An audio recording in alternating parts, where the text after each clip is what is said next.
Hello दोस्तों, कैसे चालाक पति पत्नी अपने ही जाल में फंस गए और उनको लेने के देने पड़ गए।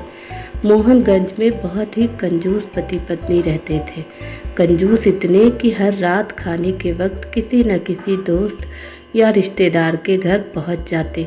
औपचारिकता दिखाते हुए पूछे जाने पर कि क्या वो दोनों भोजन करेंगे तो झट से उनके साथ खाने पर बैठ जाते। अपनी छुट्टियां मनाने कभी एक तो कभी दूसरे के घर डेरा डाल देते और खूब मस्ती करते। अपनी खातिरदारी करवाना और रोज़ नए नए पकवान की फरमाइश करना तो अपना हक समझते थे। लेकिन जब कोई उनके घर आने की बात करता तो कोई न कोई वजह बनाकर उन्हें टाल देते।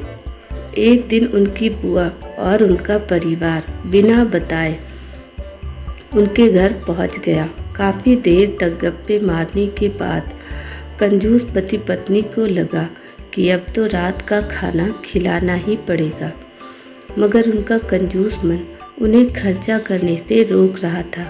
तभी पति को एक उपाय सूझा। बुआ की तरफ देख पत्नी से बोला, आज बुआ बहुत दिनों बाद घर आई हैं, तुम जल्दी से कुछ नहीं तो दाल चावल और साथ में मटर पनीर बना लो।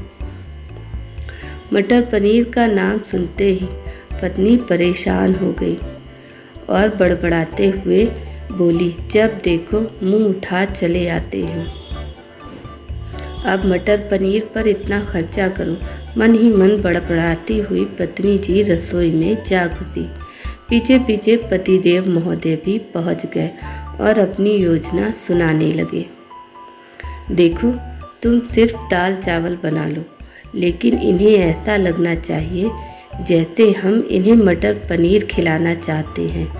पत्नी की समझ में नहीं आया तो पूछा, ये कैसे होगा कि हम परोसे तो दाल चावल पर उन्हें लगे कि हम उन्हें मटर पनीर खिलाना चाहते हैं। तो पति ने अपनी योजना बताई, ऐसा करना कि रसोई में जाकर दाल चावल बना लो। जब तैयार हो जाए तो मुझे आवाज़ लगाना कि खाना तैयार है, आप टेबल पर प्लेटें लगा लो। पत्नी ध्यान से सारी बातें सुनती रही और आगे की योजना सुनते खूब बेताब होने लगी। तब पति ने अपनी योजना बताई, जब मैं प्लेट लगा चुका रहूँगा तो तुम एक खाली कढ़ाई किचन के फर्श पर गिरा देना। तब मैं पूछूंगा कि क्या गिरा तो तुम जवाब देना, मटर पनीर की कढ़ाई गिर गई। अब मटर पनीर बचा नहीं तो दाल चावल ही खाना पड़ेगा।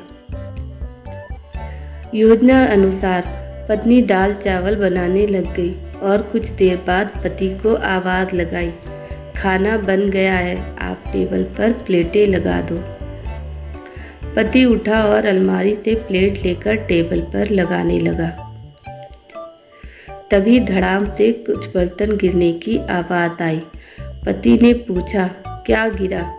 तो पत्नी की तरफ से कोई जवाब न मिलने पर रसोई में भागा गया। रसोई में दाल का पतीला ज़मीन पर गिरा पड़ा था। दोनों पति पत्नी को मानो सांप सूंघ गया हो। जब दाल ही गिर गई तो मटर पनीर का बहाना भी फेल हो गया। बड़े ही दुखी मन से उनको बाजार से दाल और मटर पनीर मंगाना पड़ा और बुआ और उनके परिवार को परोसना पड़ा। तो देखा दोस्तों आपने, कैसे एक कंजूस को लेने के देने पड़ गए। चले थे पैसे बचाने और बाजार से खाना मंगाने पर दुगना पैसा खर्च हो गया। आपको ये कहानी कैसी लगी? प्लीज़ कमेंट करके कहानी के बारे में अपनी राय हमें ज़रूर बताएं। अगर आपको ये कहानी पसंद आई हो तो अपने दोस्तों के साथ शेयर करें और ऐसी ही कहानियाँ सुनने के लिए हमारे चैनल से जुड़े। Thanks for watching. Please subscribe my channel and hit the bell button. Bye bye.